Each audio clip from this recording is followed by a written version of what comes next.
Oke, ini saya rekam sekarang. Oke, sekarang kita bahas untuk masuk lagi kembali ke tadi ya.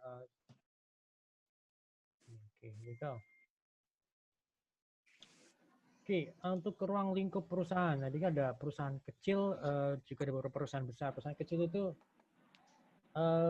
memegang peranan penting dalam komunitas perusahaan swasta. Bisa jadi mungkin perusahaan swasta ini yang mensuplai ke perusahaan-perusahaan besar gitu loh. Jadi di beberapa negara maju ini menunjukkan bahwa komunitas perusahaan kecil itu memberikan kontribusi yang perlu diperhitungkan dalam bidang produk, juga pajak, dan juga penyediaan lapangan pekerjaan. Dan juga perusahaan kecil atau bahkan mungkin kalau saya sih lebih prefer menyebutnya UMKM ini menjadi penyelamat perekonomian gitu ya pada saat krisis di tahun 1998, dan juga diharapkan UMKM ini bisa menjadi penyelamat kita ya, apalagi dalam kondisi seperti sekarang jumlah pengangguran yang tinggi gitu kan, ya nggak mungkin bisa diserap oleh perusahaan-perusahaan besar ya kan, semuanya mungkin pasti ya ada juga yang mereka mendirikan perusahaan atau mungkin mereka juga tergabung ke perusahaan-perusahaan yang lebih kecil gitu kan. Oke, jadi setiap kali perusahaan kecil ini memberi terobosan penting, terkadang juga gini ya, dalam kondisi yang tidak menguntungkan ya, seperti sekarang nih pada saat kondisi pandemi. Pada saat kondisi pandemi ini terkadang ya gimana perusahaan-perusahaan besar itu mungkin yang udah drop gitu ya, misalnya seperti kayak kita tahu misalnya seperti airlines itu kan drop. Siapa yang mau terbang dalam kondisi pandemi seperti sekarang gitu kan? Nah, kemudian juga kemudian juga misalnya apa gini, misalnya perusahaan yang mensuplai ke airlines drop semua kan, contohnya apa? Misalnya seperti apa yang terkait dengan airlines, misalnya pariwisata kan drop semua gitu kan. Ya kan, kemudian juga misalnya apa? Perusahaan catering yang mensuplai ke airlines juga kan pasti drop ya, nggak siapa yang mau gimana cara yang mau ngejual makanan ke airlines, so nggak ada yang terbang gitu kan. Kalaupun ada yang terbang juga penerbangannya dibatasi, rutenya dibatasi, dan juga jumlah penumpangnya pasti dibatasin gitu loh. Nah, tapi perusahaan kecil ini ya misalnya yang dengan dia bisa memberikan terobosan karena apa? Karena dia kan kecil. Jadi kalau sifat sesuatu yang kecil itu kan lincah gitu kan. Ya misalkan kalau kalian mungkin punya teman-teman yang short to say ini bukan mau ngolok-ngolok.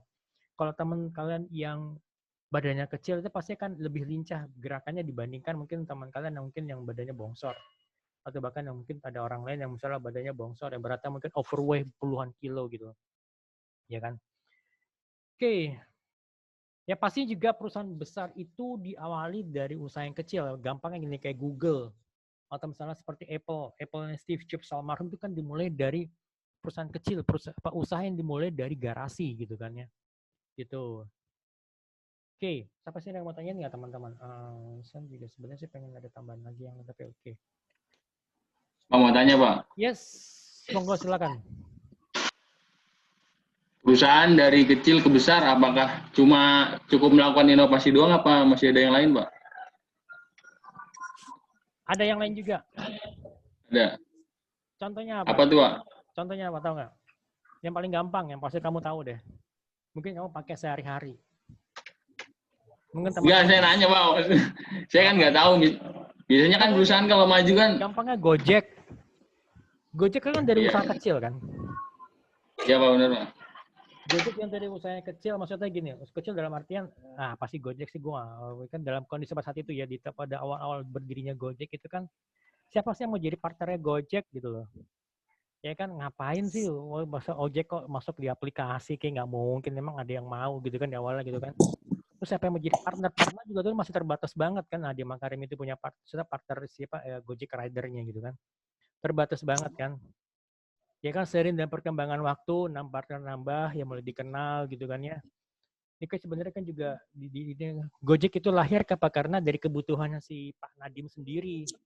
Pada saat itu kan emang Jakarta kan masih lalu lintasnya masih padat banget, macet gitu kan, makanya akhirnya waktu itu kan sempat dibikin 3-in-1, ya kan, 3-in-1, terus ada apa namanya ya, ada banyak masalahnya kan, akhirnya diganti dengan apa namanya, ganjil genap kan, ganjil genap kita ya kan juga disiasati gitu kan, ada mobil yang platnya ganjil, Saya misalnya mobil saya platnya ganjil, kalau saya mau masuk ke hari genap, ya mungkin saya beli mobil lagi, atau ekstrimnya saya curang, saya bikin plat nomor yang genapnya gitu loh. Ya kan, misalnya gini, plat nomor mobil saya kan berulang 13. Nah, karena supaya itu kan platnya ganjil, kalau supaya jadi genap, saya bikin apa, misalnya 1311 atau 1312 gitu kan. Huruf belakangnya sama. Itu kejadian seperti itu ada kan. Dan itu polisi tahu, polisi jeli gitu kan. Nah, dengan sebenarnya kan si Nadiem itu kan kalau kemana kan kalau pakai mobil sendiri kan ya dia capek gitu kan, apalagi kalau nyetir gitu loh. Dari Sudirman ke Kuningan aja bisa 2 jam lebih gitu kan, kalau pagi macetnya parah gitu kan. Nah, akhirnya apa? Naik taksi kan juga sama. Nah, pagi waktu itu kan kendaraan umum misalnya kayak busway kan belum seperti sekarang kan. Dipilihnya apa? Naik ojek gitu kan. Ojek kan cepet sap gitu kan.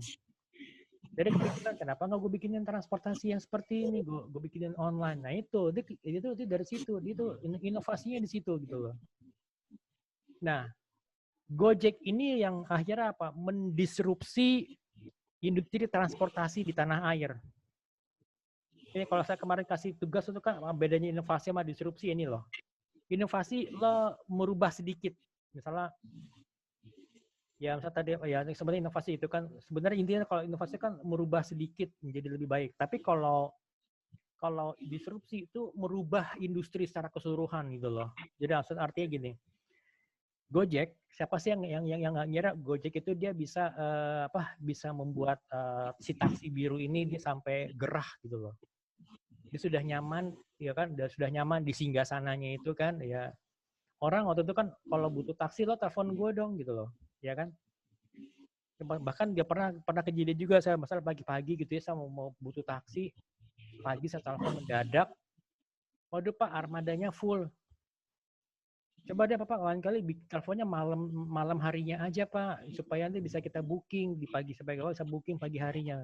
Kejadian seperti itu. Kalau sekarang lo telepon, bahkan juga si Bluebird juga si taksi biru juga dia punya aplikasi kan, aplikasi My Blue, kalau nggak salah My Bluebird apa My Blue saya lupa. Ngikutin si Gojek, bahkan juga sekarang kerjasama kan antara Gojek dengan Bluebird.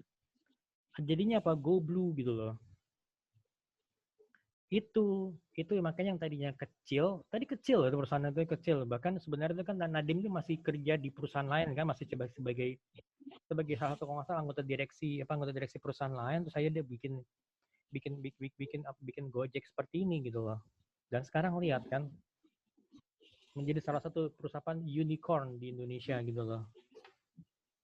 Gitu. Itu yang dari yang tadi kecil maksudnya nggak dilirik gitu, kalau dilirik terus pas lagi mulai gede orang mulai nggak nyaman, siapa sih ini Gojek, bahkan juga mungkin Gojek Rider mungkin ada yang sampai digebugin gitu sama tukang ojek pangkalan karena lo ngapain ngambil lahan gue gitu loh.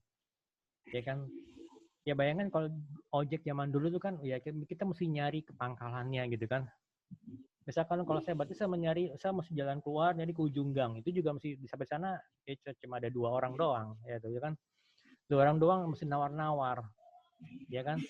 Nawarnya ya harganya juga kadang nggak masuk akal, dia cuma jalan keluar kompleks doang cuma 10.000, parah juga. Biasanya mungkin kalau naik angkot cuma 3.000 4.000 nih, orang mentang-mentang cuma 2 orang doang, gue tahu lagi dia tahu kita lagi butuh, dia naikin harga gitu kan, dia ngetok harga. Nah itu kan kondisi seperti itu kan yang kondisi kita nggak nyamannya dengan ojek. Tapi sekarang ya kan, gue mau pergi kemana, bahkan lo pergi dari rumah saya ke Sudirman, saya terkadang juga saya mikir busway Transjakarta apalagi nih gitu, pasti ya pilihannya Gojek gitu loh, ya Gojek atau Grab lah, itu di antara itulah gitu loh. Gitu bro, gimana, menjawab nggak pertanyaan saya? Mengerti Pak. Oke, ada lagi mungkin teman-teman yang mau nanya, silahkan. Nah itu jadi kalau kemarin kan saya kasih tugas seperti itu kan, jadi inovasi itu ya kita bikin perubahan sedikit lah, misalnya bilang kedai kopi lo bikin inovasinya apa ya, mungkin ya sebelumnya mungkin kalau kedai kopi nggak ada yang ngasih pinjem buku, lo sekarang kasih pinjem buku, tapi tetap kan itu inovasi. Tapi gimana caranya lo bisa mendisrupsi merubah industri secara besar-besaran. Jadi kayak Gojek itu sebenarnya dia merubah peta industri gitu loh. Nih disrupsi ini jadi membuat hal-hal yang membuat beberapa hal tuh menjadi terlihat kayaknya obsolete. Maksudnya obsolete itu udah out of date gitu loh. Gampangnya gini, kayak media digital itu dia merubah media digital itu dia mendisrupsi koran tradisional, koran fisik ya. Sekarang siapa sih di antara teman-teman yang masih baca koran fisik? Yang koran Kompas atau mungkin koran Tempo, ada nggak? Paling nggak ya baca headline-nya aja deh. Ada nggak? Atau masih ada nggak yang orang tuanya masih langganan koran gitu? Atau mungkin ada yang suka lewat koran Kompas, koran Tempo, Republika gitu. Masih ada nggak? Mungkin malah nggak ada. Bahkan mungkin kalau kalian teman-teman cari masih ada nggak sih yang di lampu merah mereka yang jualan koran? Nyaris nggak ada kan? Gitu loh. Ada nggak? Kalau ada mungkin ya nggak banyak. Mungkin bahkan mereka bilang ya koran ini cuma 3.000, cuma 2.000, bahkan mereka banting harga gitu loh. Gitu ya. Oke, kita lanjut ya teman-teman ya. Sekarang gimana caranya kita bisa masuk ke perusahaan dan misalnya misalnya kita bisa membangun usaha tuh. Jadi memulai dengan perusahaan yang sudah dibangun. Jadi kita betul-betul kita mulai usaha baru gitu loh. Atau kita kita beli lisensi. Misalkan kalau kalian tahu tuh misalnya McDonald itu dia bisa bisa besar awalnya itu karena apa? Karena di awal itu McDonald sebenarnya cuma sebuah restoran kecil yang ada di ujung-ujung Amerika mungkin yang cuma hanya ada satu restoran aja gitu loh. Itu kan ceritanya waktu itu kan si Ray Kroc dia harus berjalan berjalan berapa lama supaya dia bisa nyampe ke restorannya ini gitu loh. Sampai ke restorannya si Ray restoran McDonald ini. Nah, kemudian dia menawarkan konsep franchise gitu loh. Menawarkan konsep franchise kepada pemilik McDonald pada saat itu gitu kan. Itu yang ditawarkan. Nah, ya seperti itu. Jadi kalau misalnya ada orang yang ingin menggunakan brand McD, maka dia harus mengeluarkan uang tertentu ya supaya nanti dibantu akan dikasih semua resepnya, kemudian juga layout restoran seperti apa, semua itu akan diberikan gitu loh.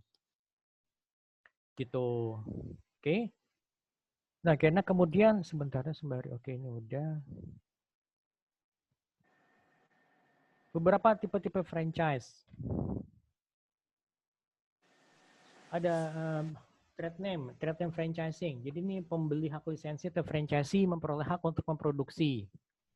Contohnya apa? PT Great River memiliki hak untuk memproduksi pakaian dalam dengan merek Triumph dengan lisensi dari Jerman. Gitu kan? Kemudian product distribution franchising. Jadi pembeli hak lisensi ini atau franchise ini memperoleh hak untuk distribusi pada wilayah tertentu, misalnya seperti soft drink gitu ya atau kosmetika. Jadi hanya hak untuk distribusinya aja, bukan hak untuk memproduksi hak distribusi. Atau juga pure franchising. Di sini si franchisee itu memperoleh hak seluruhnya, mulai dari brandnya, penjualannya, peralatannya, metode operasi, strategi pemasaran, kemudian juga bantuan manajemen, kemudian sampai pada quality control. Itu contohnya seperti apa? Misalnya seperti restoran itu seperti fast food, itu kan semuanya dikasih mulai dari brandnya, mulai dari penjualannya, alat-alatnya sudah ditentukan gitu kan ya, strateginya seperti strategi peroperasi, strategi marketingnya seperti ini, operasional seperti ini gitu loh. Walaupun misalnya terkadang ada beberapa juga yang disesuaikan dengan kondisi di wilayah tertentu, misalkan seperti kayak Pizza Hut. Kalau kalian lihat Pizza Hut itu kan itu asalkan dari Amerika. Sedangkan kalau pizza di Indonesia itu kan ada menu nasi, sedangkan di negara asal itu kan tidak ada menu nasi gitu loh. Jadi tapi tetap juga disesuaikan dengan kondisi di masing-masing wilayah. Keuntungannya apa? Keuntungannya juga ada pengalaman dan juga sukses faktor, juga ada pastinya juga ada bantuan keuangan dari franchiser. Jadi pihak yang menjualkan hak dagang ini, kemudian juga brand name, ada reputasinya juga sudah jelas, bisnis yang sudah terbangun, kemudian juga mutu itu sudah sifatnya terstandarized, kemudian juga production cost-nya pasti akan lebih rendah, dan juga kesiapan manajemen. Dan juga ada beberapa yang lain, kalau bisa baca sendiri. Oke. Yang jelas franchise itu memberikan bantuan pelatihan, pemilihan lokasi, dan sebagainya. Jadi ya pasti nanti juga akan dibantu mengenai pelatihan SDM-nya gitu kan ya. SDM untuk di bagian kitchen maupun juga di bagian front line-nya. Kemudian juga adanya manfaat market research dan juga product development gitu loh. Kerugian franchising. Jadi terkadang tuh franchiser itu memberikan sedikit kebebasan gitu loh. Jadi ya tetap ada aturan yang harus dipatuhi. Misalkan kenapa sih di beberapa restoran tertentu dia hanya menjual Coca-Cola, minum Coca-Cola saja minumannya, atau mungkin hanya Coca-Cola dan mungkin air mineral cuma merek tertentu, situ kok tidak ada Aqua. Itu juga karena apa? Karena adanya peraturan-peraturan yang mengikat gitu loh. Kemudian juga franchiser itu juga memberi, ini sudah bukan mengenai tapi kalau kita bicara yang dari sisi franchiser, jadi pihak yang lisensi dibeli, dari orang yang atau pihak yang lisensi yang dibeli itu memberikan beberapa bantuan. Yang pastinya pelatihan manajemen, staff, dan juga rekrutmen karyawan, pemilihan dan pengkajian lokasi. Jadi milih lokasi itu kira-kira bagaimana. Jadi misalnya seperti ini. Jadi kalau misalnya kita mau buka restoran, misalnya di wilayah tertentu, misalnya di Kalimalang. Kita lihat di Kalimalang itu di sisi yang mana nih? Apakah di sisi yang cuman yang one way-nya saja, atau di sisi yang sudah dapat yang two way gitu, maksudnya yang udah dua arah gitu loh. Atau mungkin ada nggak sisi lain misalnya yang mungkin sisinya dua arah tapi masih masuk wilayah Jakarta tapi tetap masih di Kalimalang gitu loh. Atau mungkin dari Kalimalang tuh mungkin nggak jauh, misalnya mana di Pondok Kelapa gitu kan. Gitu. Kemudian juga ya rencana pembangunannya, maksudnya dari layout bangunannya, luas minimumnya itu pasti ada gitu kan ya.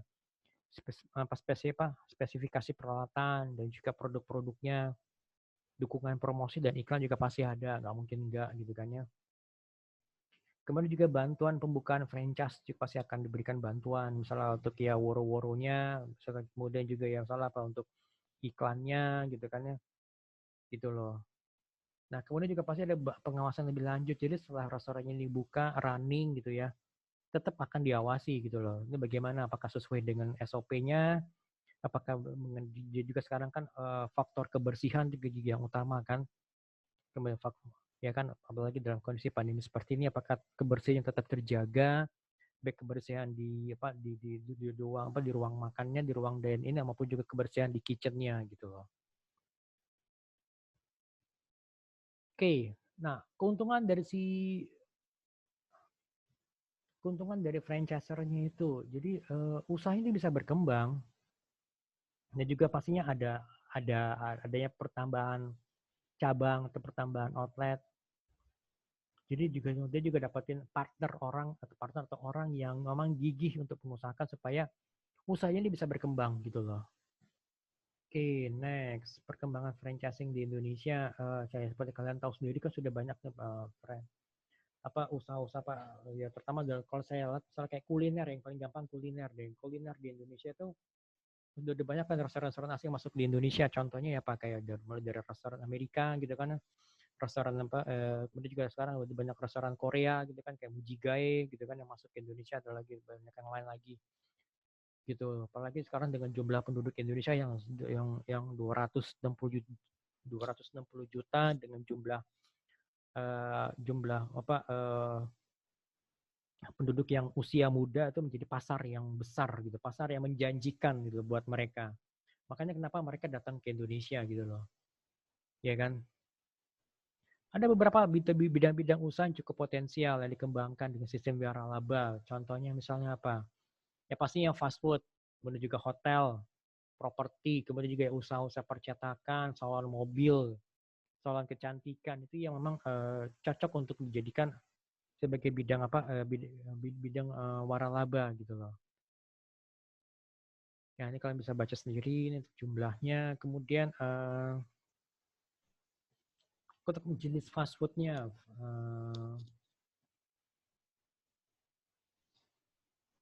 jenis usahanya. Kalian tahu kan rice bowl itu rice bowl terus Hoka Bento itu sebenarnya restoran lokal ya itu ya bukan dari asing tapi ya restoran lokal dengan menggunakan gaya Jepang ya. Ini yang di sini nanti tolong diperbaiki ya nih ya. Hokben itu adalah restoran lokal tapi dia menggunakan gaya Jepang gitu loh. Kalau KFC ya itu dari Amerika, McD juga ya dari Amerika, AW itu dari Amerika. Kemudian juga yang lainnya misalnya apa kayak Subway itu juga dari Inggris atau dari Amerika saya lupa. Terus juga restoran atau kafe atau bar, restoran ya kayak ayam Mbok Berek, yes. Ayam goreng Soeharti, Astaler 77, oke. Kemudian ada juga mereka misalnya kayak Ruben apa gitu yang Bensu, sorry. Bensu juga itu kan dari lokal.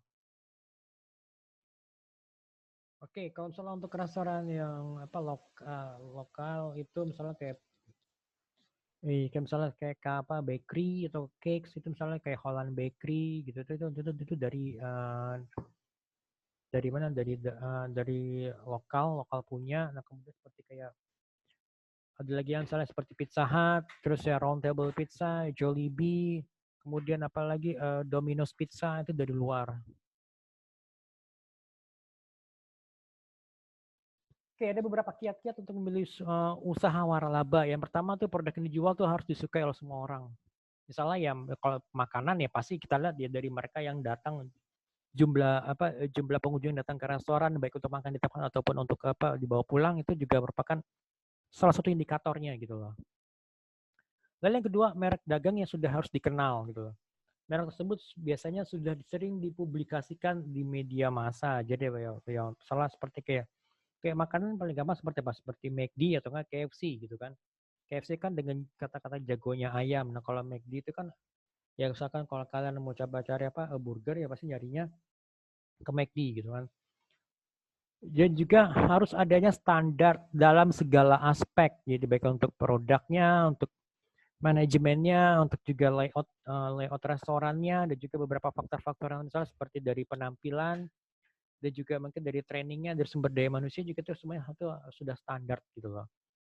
Misalkan kalau kalian tahu, kalau mungkin ada juga mungkin yang pernah kerja di restoran di restoran asing kan, biasanya kan diukur dulu tingginya. Misalnya tinggi minimum itu adalah 165 cm tuh untuk laki-laki. Nah, kemudian kalau untuk perempuan itu misalnya 160 gitu kan.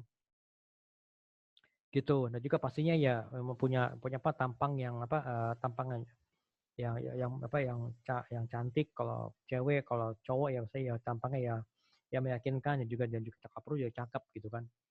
Gitu. Oke, ini saya cepat aja. Oke, ini tadi udah dijelasin. Oke, ciri-ciri perusahaan kecil. Ciri-ciri usaha kecil atau UMKM ya, paling tidak ada beberapa poin di sini ya. Manajemennya berdiri sendiri, misalkan kalau ya atau mungkin sendiri dia ya satu orang atau dua orang lah, nggak banyak gitu loh. Modalnya terbatas, daerah operasinya lokal. Di awal di lokal, tapi mungkin dengan ada bantuan bantuan ojek online mungkin akan lebih mudah. Bahkan juga dengan bantuan internet, mungkin yang tadi misalnya dia jualan keripik pisang hanya di lokal daerah Jatiwaringin dan sekitarnya, itu mungkin hanya Bekasi, tapi sekarang dengan adanya internet itu dengan adanya marketplace ya dia bisa jualan di Shopee atau juga jualan mana di Facebook atau dia jualan di WhatsApp gitu loh. Jadi sehingga ya marketnya akan lebih terjangkau lagi, bisa lebih luas lagi gitu loh. Oke, memang pastinya ukuran secara keseluruhan relatif kecil ya usahanya di rumah gitu kan ya. Mungkin dia hanya memanfaatkan garasi rumah gitu ya. Memanfaatkan garasi rumah dan juga dapur rumah gitu kan. Dia paling nggak ukurannya sedikit ketahuan gitu loh. Jadi dia nggak perlu sewa tempat, kalaupun juga sewa tempat juga mungkin tempatnya nggak gede-gede banget gitu kan. Oke, untuk bisa mengembangkan perusahaan perlu pertimbangan 3 hal. Ya pastinya profil pribadi si pengusahanya ini. Ya kira-kira layak nggak sih untuk dapat kredit? Ya pernah ada catatan hitam nggak? Misalnya masuk ke BI record nggak gitu loh. Kemudian juga perincian pengalaman perusahaan. Kemudian juga profil perusahaannya. Kaitannya sini ya dengan sejarah ya profil perusahaannya. Terus kemudian juga analisa pasarnya, peluangnya, strategi persaingannya. Kemudian juga paket pinjaman. Nah, misalnya mungkin kalau dia minjem dari lembaga keuangan, misalnya baik bank ataupun non bank, ya pasti ada kaitannya dengan jenis pinjaman, jumlah pinjaman yang diminta berapa, kemudian juga kemampuan pembayarannya bagaimana, dan itu akan berpengaruh gitu loh. Oke, sampai sini ada pertanyaan teman-teman, silakan. Kalau mau ditanyakan silahkan, monggo. Kalau enggak kita lanjutnya sebenarnya saya bikin ini dulu bukti absennya.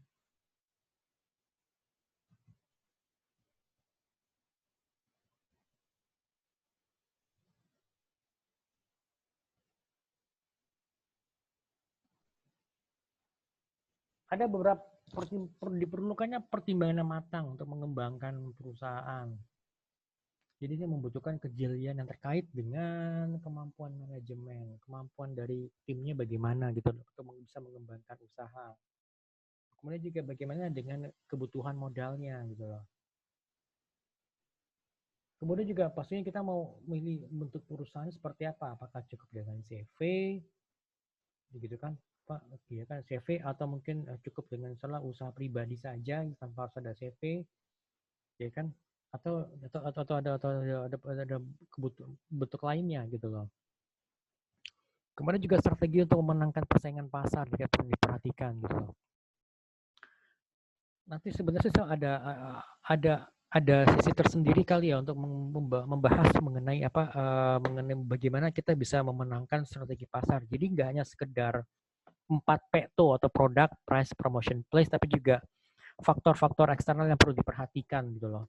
Ya contohnya seperti apa? Kita mesti bisa ngelihat bagaimana contohnya misalnya kita bisa melihat perubahan yang ada di pasar, perubahan perilaku konsumen, perubahan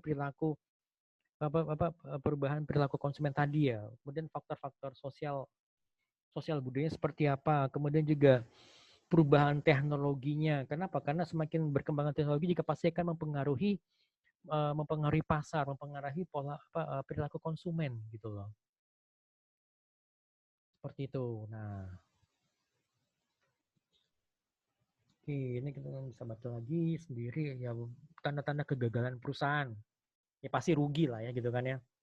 Ya ruginya karena kenapa? Ya mungkin karena penjualannya menurun, ya kan. Penjualannya drop, tapi pada saat bersamaan juga ini cost-nya itu tinggi gitu loh. Biaya operasinya itu tinggi gitu loh. Ya kan. Kemudian juga mungkin perbandingan utang semakin tinggi. Jadi karena apa? Karena profit itu tergerus oleh oleh utang. Jadi harus membayar hutang ya Pak. Utangnya semakin numpuk, semakin banyak, sedangkan ya penghasilannya pendapatannya itu nggak peningkatannya tidak signifikan ya udah gitu kan. Nah, kalaupun misalnya ada tanda-tanda kerugian, maka ada beberapa hal yang perlu diperhatikan. Pasti yang pertama adalah mengurangi biaya operasi atau sering kita sebut dengan cut cost gitu loh. Udah costnya di-cut aja. Misalnya ya mulai dari pengurangan pegawai atau mungkin menutup beberapa cabang gitu, ke cabang-cabang yang tidak perform mungkin kita tutup ya seperti itu gitu loh. Oke, nah kemudian juga kita berusaha untuk meningkatkan penjualan ya dengan memperbaiki metode pemasaran. Ya, ya misalnya gini, kalau kalian pernah lihat itu kan sekarang kan ada banyak restoran. Saya nggak pernah nyebutin brandnya, tapi kalian semua pasti tahu ya ada restoran asing yang sekarang udah ikut-ikutan ngasong gitu. Maksudnya ya udah dia jualan di pinggir jalan, nggak beda jauh misalkan kayak di sebelahnya mungkin ada tukang ketoprak, sebelah sana mungkin ada tukang nasi uduk, jadi dia jualan di situ gitu loh. Dia tinggal misalnya pakai motor atau dia buka buka kap mobil belakangnya, buka bagasi belakangnya, dia jualan di situ gitu loh. Gitu. Karena apa? Karena berusaha supaya untuk meningkatkan penjualan dalam kondisi pandemi seperti ini. Mungkin kan ya serta ya kalaupun salah dia sudah berusaha mengurangi karyawan, tetapi itu kan dia dia tetap tapi dia itu tetap harus ada biaya yang harus dikeluarkan gitu, dan sedangkan pendapatannya itu kan menurun drastis dalam kondisi pandemi seperti ini gitu loh. Gitu. Oke, sampai sini ada yang tanya teman-teman. Materinya sudah selesai. Kalau misalnya ada yang ditanyakan, monggo silahkan. Bapak, Yes. saya mau nanya, minggu depan itu kuis ya, Pak? Minggu depan ya bisa ada kuis atau cuma yang ngobrol-ngobrol doang, boleh, nggak apa-apa, terserah. Udah habis sih bahannya. Tanggal 24 libur kan, Pak? Soalnya di kalender libur. Kalender kayak itu kan, tapi kan nggak ada, sekarang kan nggak ada cuti bersama. WK nggak ada cuti bersama, nggak ada libur.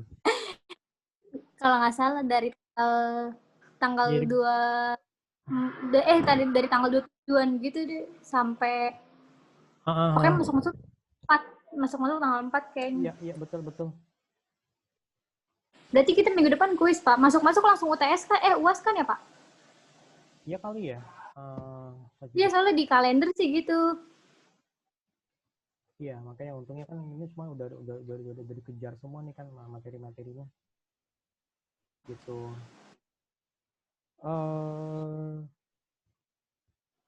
Saya coba cek dan nanti saya info ya. Kalaupun salah kuis sih juga sebenarnya kuisnya juga santai kok, nggak apa namanya.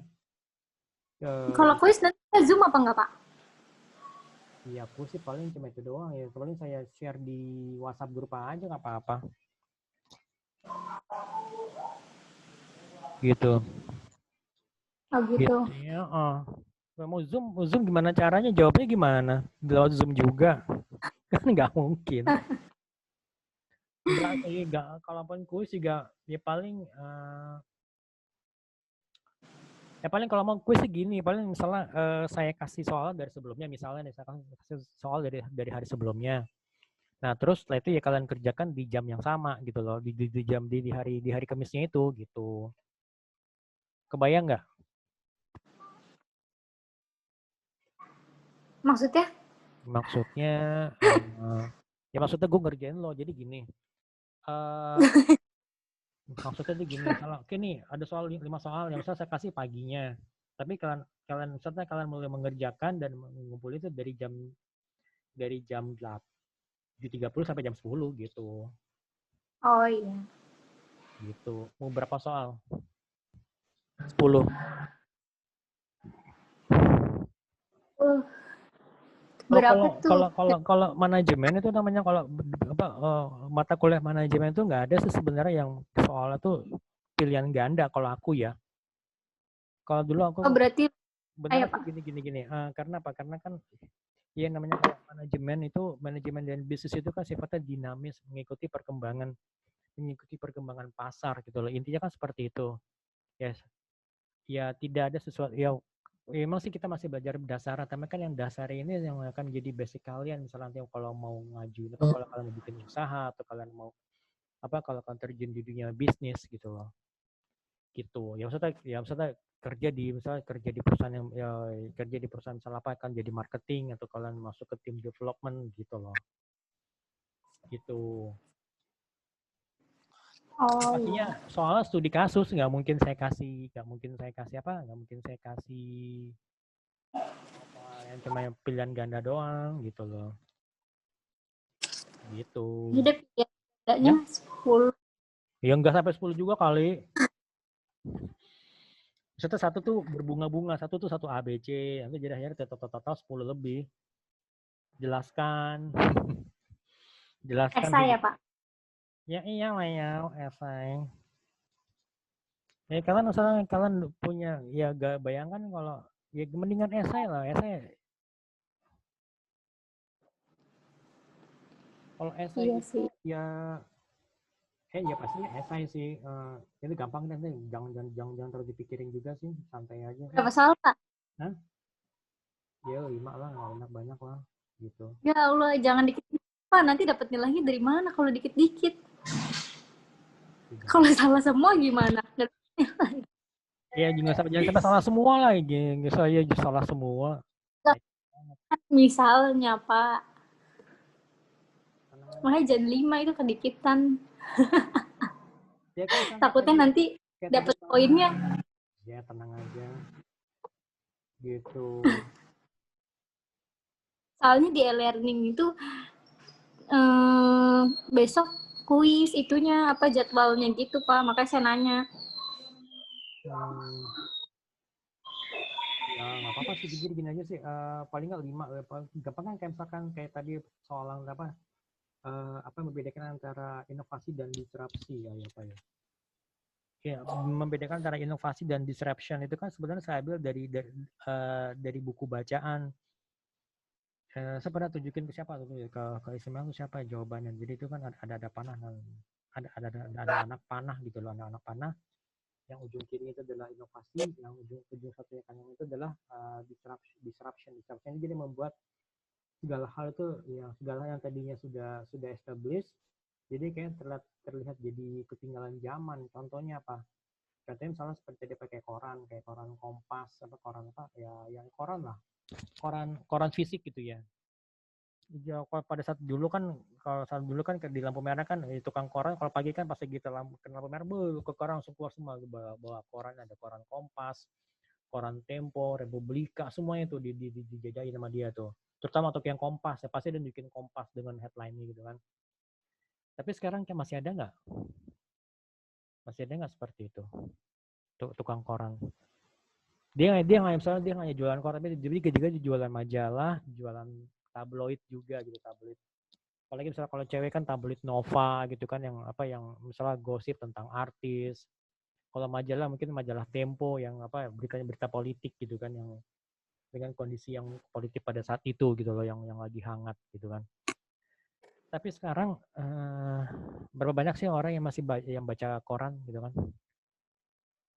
Masih berapa banyak sih orang yang masih mau membaca majalah, ya kan? Jarang kan. Apalagi majalah harganya lebih tinggi dibandingkan harga koran. Majalah mungkin harga sampai 20.000-30.000, apalagi majalah Tempo gitu kan.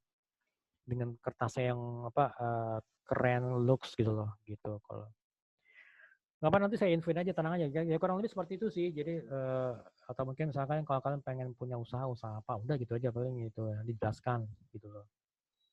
Gitu. Kalian dapetin mata kuliah entrepreneur nggak semester ini? Enggak. Belum ya, paling untuk semester 2. Gitu.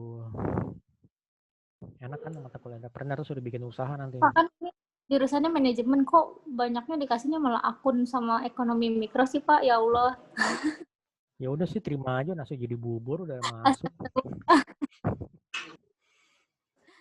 Ekonomi apa sih? Ekonomi manajemen apa ekonomi bisnis kan? Apa ekonomi bisnis kan? Bukan ekonomi keuangan kan? Bukan Equin kan?